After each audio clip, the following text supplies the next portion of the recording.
So I found this shipwreck while I was messing around with Google Maps. Don't ask me why. And I'm gonna be honest, it seemed odd, but I thought it was just one of those, shipwrecks that you get to see. It wasn't that serious. That's how I felt. But then I zoomed out and I looked at the name of the island where I found the shipwreck. And then it hit me. I was like, oh wait, I heard this name before. People are not allowed to go anywhere near this island. So how did this shipwreck end up there? And that is all I needed to get invested into this story. And so here I am making a video about it. Hold on, pause. Think fast. Stone, paper, scissors. If I won, you have to like and hype the video. If you won, you dislike the video. I'm your host, VALF. I do voiceover and I edit videos too. So if you need me, just shoot me an email. Check the description. Anyways, back to the video. So once I found the wreckage, I was mindlessly zooming in and out of the island. And I noticed that this island is strange for all the wrong reasons. While I was searching, I did not find a single hut or a structure that would hint towards the possibility of people living on this island. It looks so dead, like there's nothing but wildlife there. But no, according to my research, I learned that around 10 to 400 people live there. Now, we do not have the actual number because there's, like I said, not much is known about this island. Like, we know literally nothing about it. So we're just throwing numbers at this point without any sort of verification. All I could see while I was scrolling is trees. Nothing else, just trees.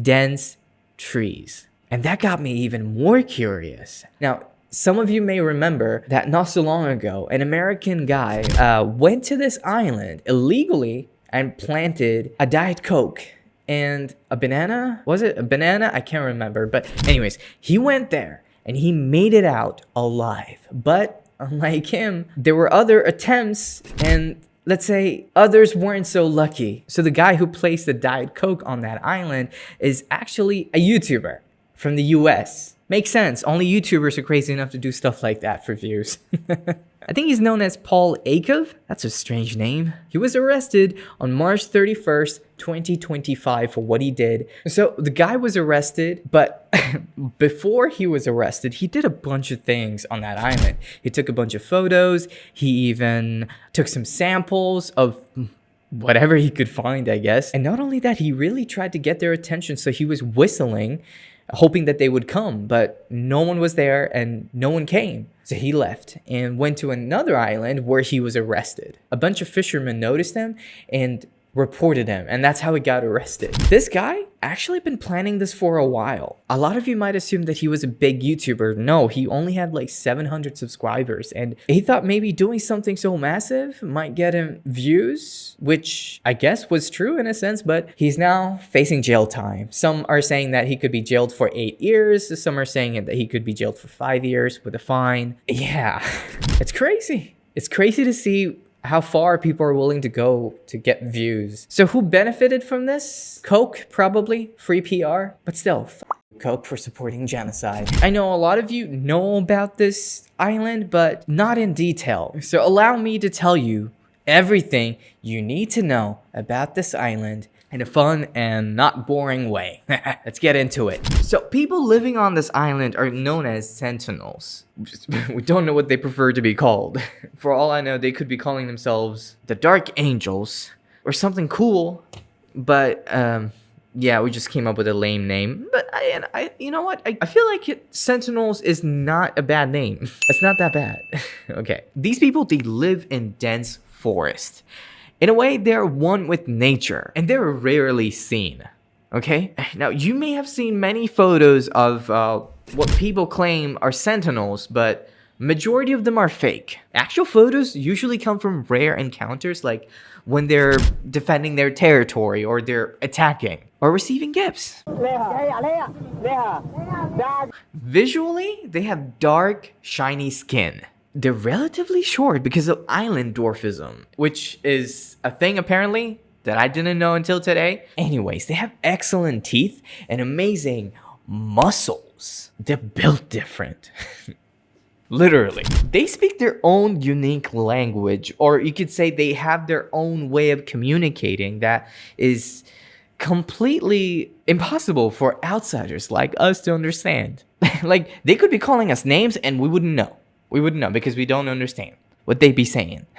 They survive mainly on seafood.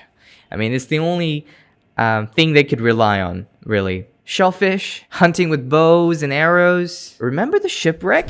Yeah. They did not know about metal until they found that ship. They broke pieces off the ship and they crafted weapons like arrow tips. Innovative. These people weren't so hostile, okay? In the past, they were kind of friendly.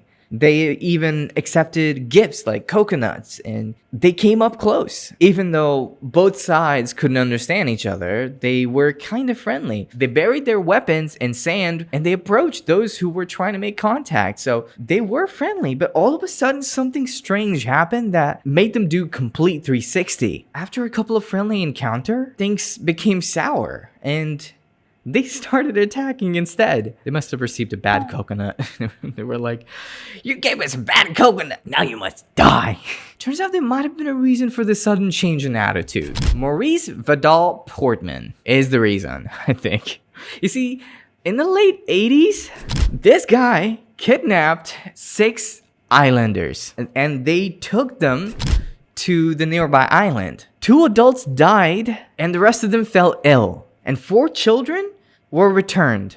The children, I think, survived.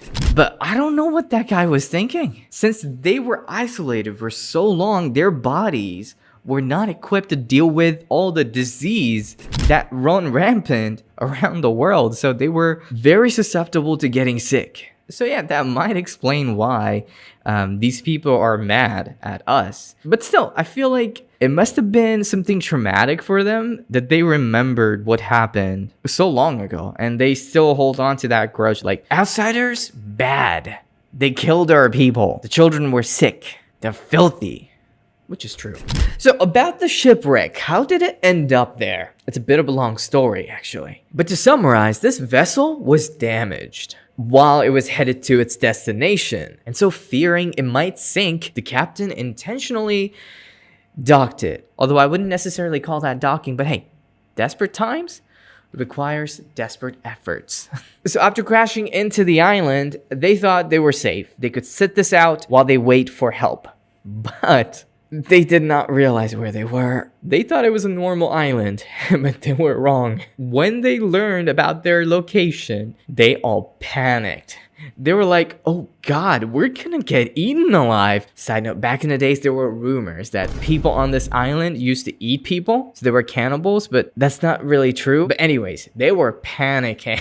They were like, "Oh, they're gonna come and get us. Help us get out of this island. I wanna go home. I don't care if I have to swim." But eventually they were all rescued. Nobody lost their lives. But the ship was left stranded, slowly rotting away to this day. You can still see it on the map. I'll have the coordinate linked in the description in case you wanna see it for yourself. Also, in 2004, something crazy happened that nobody expected. There was this earthquake that claimed the lives of many people. And the earthquake wasn't even the worst thing. The tsunami that came afterwards snuffed so many lives. We all heard about that event. There were even movies made about that disaster. And guess what? Even though there were so many casualties around the affected areas when it happened, these people on the island, they survived. You know, when things settled down, the government sent a chopper to check on these people to see if they're still alive or if they need assistance. When they got there, these people, they were chasing the helicopter with bows and arrows, shooting at the pilot. So the people in charge of the operation were like, "Okay, these guys are all right." Not necessarily the welcome we were expecting, but hey, at least they're doing okay. I bet they thought the metal bird was responsible for the tsunami. But how did they survive? Beats me? I don't know. Maybe they're good climbers. From then on, every other encounter with these people were pretty hostile.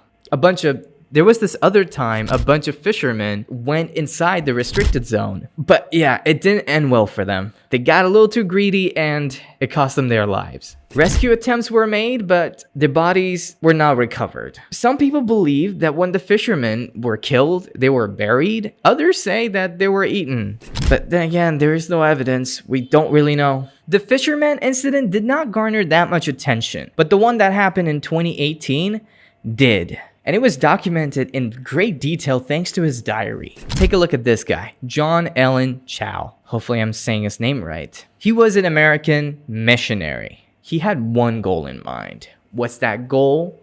Well, he wanted to convert all the sentinels to Christianity. I don't know what to say. How could he overlook the language barrier? But anyways, so he paid a bunch of fishermen to take him to the island. He had a few things with him, a Bible, a scissor, a football, and some dried fish that he tried to offer as gift. Once he got to the island, it wasn't like they were ready to greet him. There were several attempts, and the first few times he was not successful. But when he did come across the sentinels, he tried to communicate with them by repeating the sound that they were making. I guess it's better than nothing. He was doing hand gestures, and he even recorded that the sentinels were laughing at him. He was chased away during his second attempt. He barely made it though, because a kid tried to hit him with an arrow and it barely dodged him and pierced the Bible, saving his life essentially. So after a near-death experience, he retreated to the ship one last time to write his family a letter explaining that he feels the need to be there, to convert these people and to bring Christianity to the Sentinel Island. He said that and he left with his raft. On November 16, 2018, he was killed. The fishermen noticed the sentinels dragging and burying something. They were able to verify John because of his clothing, and yeah, he never made it back home. His body obviously was not recovered, and to this day, he is on Sentinel Island. That was a wild one. Some people, I don't know why they intentionally put themselves at risk. We'll never understand these people. What's in it? Thrill? He died pretty young too. He was 26, just as old as I am. He was born in 1991 and his life was ended in 2018. That's a sad and tragic story. So now that you know this story and now that you know what the island is all about, you know the restrictions are in place for a valid reason. The sentinels have zero immunity to common diseases like cold, which could wipe them out, seriously. And I would not be surprised if they're all wiped out already. I mean, I see no movement on that island. Now fast forward to 2025. The Coast Guards, they occasionally patrol the area to make sure that dumb Americans can't enter the area with coke. Right now, at the time of recording, there's like a 9-kilometer or 5 nautical mile exclusion zone that you're not supposed to enter. Go anywhere near that place and you're gonna be shot down. No, that's not true. But yeah, you're gonna be in trouble, in legal trouble, like this guy. So yeah, be safe out there. There on the screen, you see a video that YouTube knows you're gonna like, because YouTube knows what kind of stuff you've been watching. It knows everything. If YouTube's recommending it, you're not gonna regret it. Go watch it. I'll see you soon.